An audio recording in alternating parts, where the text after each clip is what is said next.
I am Odysseus of Ithaca, and here is my tale since setting out from Troy. Our first landfall was Ismarus, in the town of the Cicones. We sacked the town, killed the men, and took the women captive. I was for putting out right then, but my men would not hear of it.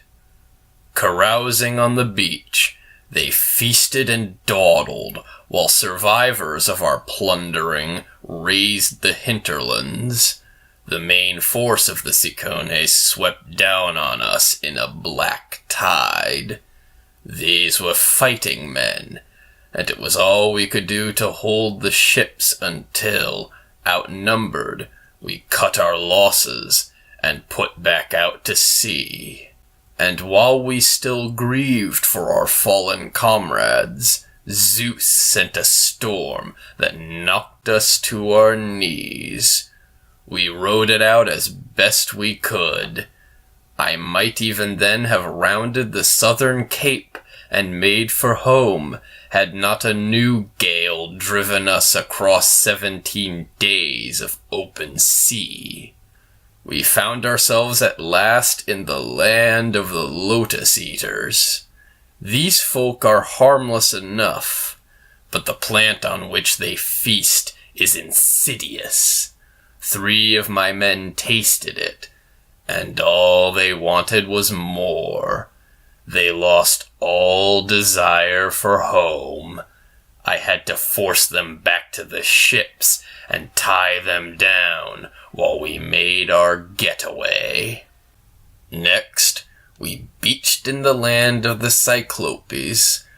We'd put in at a little island off their coast, and since they don't know the first thing about sailing, they'd left it uninhabited, though it teemed with wildlife.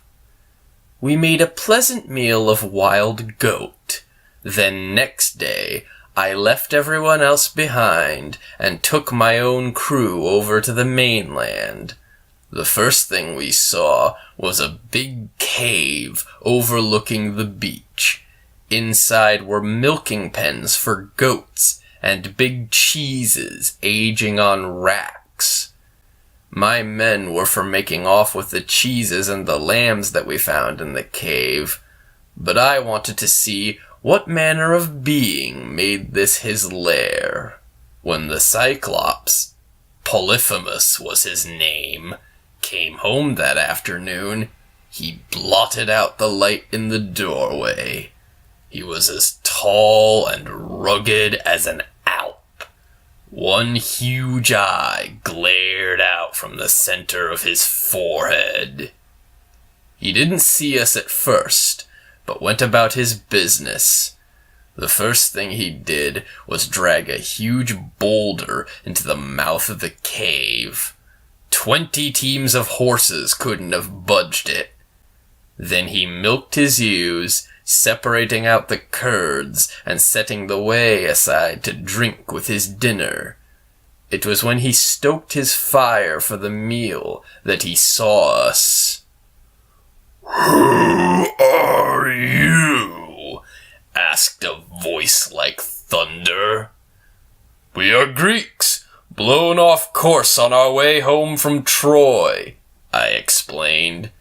"We assume you'll extend hospitality or suffer the wrath of Zeus, protector of guests." "Zeus? We Cyclopes are stronger than Zeus.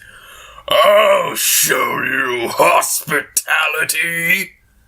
With that, he snatched up 2 of my men and bashed their brains out on the floor. Then he ate them raw, picking them apart and poking them in his mouth, bones and guts and all. We cried aloud to Zeus for all the good it did our comrades.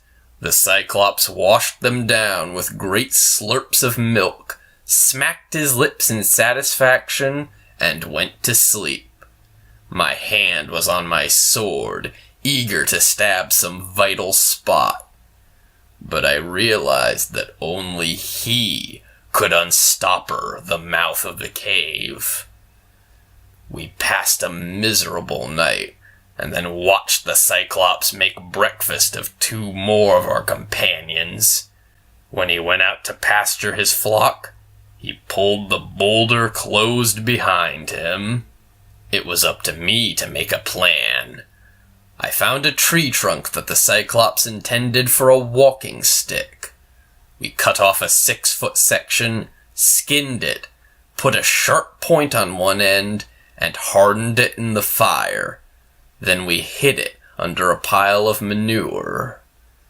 When the Cyclops came home and made his usual meal, I spoke to him. "Cyclops, you might as well take some of our liquor to savor with your barbarous feast." I'd brought along a skin of wine that we'd been given as a gift. It was so strong that we usually diluted it in water 20-1. The Cyclops tossed it back and then demanded more. "I like you, Greek," he said. "I'm going to do you a favor. What's your name?" "My name is Nobody," I told him. It turned out that the favor he intended was to eat me last. But when the wine had knocked him out, I put my plan into effect. Heating the end of the pole until it was glowing red, we ran it toward the Cyclops like a battering ram, aiming it for his eye and driving it deep. The thing sizzled like hot metal dropped in water while I twisted it like an auger. Polyphemus came awake with a roar, tore the spike from his eye, and began groping for us in his blindness. His screams of frustration and rage brought the neighboring Cyclopes to the mouth of the cave. "What is it, brother?" they called inside. "Is someone harming you?" "It's nobody," bellowed Polyphemus. "Then for the love of Poseidon, pipe down in there!" They went away, and Polyphemus heaved the boulder aside and spent the night by the open door, hoping we'd be stupid enough to try to sneak past him. Getting past him was the problem, all right, but by morning I'd worked out a solution.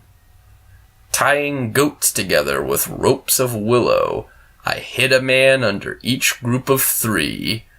When it was time to let them out to pasture, the Cyclops ran his hands over their backs, but did not notice the men underneath. Myself, I clutched to the underbelly of the biggest ram. "Why aren't you leading the flock as usual?" asked Polyphemus, detaining this beast at the door and stroking its fleece. "I wish you could talk, so you could point out those Greeks." He let the ram go, and we beat it down to the ship as fast as our legs would carry us. When we were a good way out to sea, I could not resist a taunt. I called out, and Polyphemus came to the edge of the seaside cliff. In his fury, he tore up a huge boulder and flung it at us.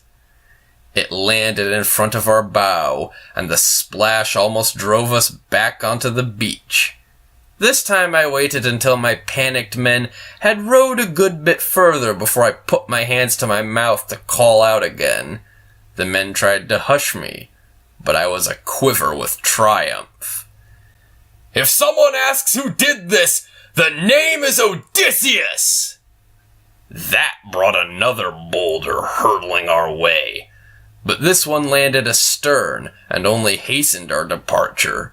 The Cyclops was left howling on the cliff, calling out to his father Poseidon for vengeance.